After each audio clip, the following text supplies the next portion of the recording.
This is the story of Ted Bundy, a man who didn't look like a monster, which is exactly why he was so dangerous. In the 1970s, young women across the United States began disappearing without a trace. There were no signs of forced entry, no witnesses, no clear suspect. The only consistent detail was unsettlingly ordinary. Several survivors reported a charming, well-spoken man who approached them in public places, sometimes wearing a fake cast, asking for help.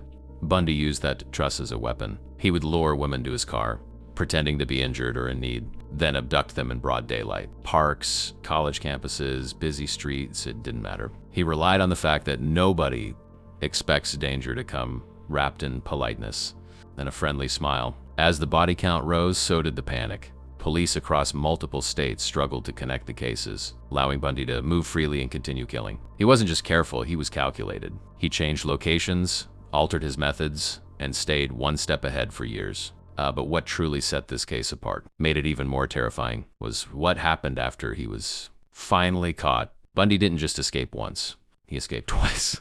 The first time he jumped from a courthouse window during a break in his trial and disappeared into the mountains. He was recaptured days later. Then, months after that, he escaped again, this time from a jail cell, squeezing through a hole he had slowly carved into the ceiling. What followed was his most violent spree. In Florida, Bundy broke into a sorority house in the middle of the night, attacking multiple women as they slept.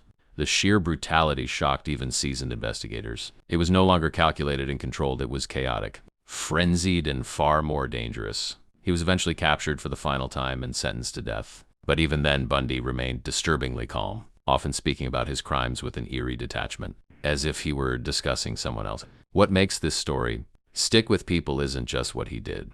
It's how easily he did it. He didn't need to hide in shadows. He didn't need to force his way in. He just asked for help. And people let him in.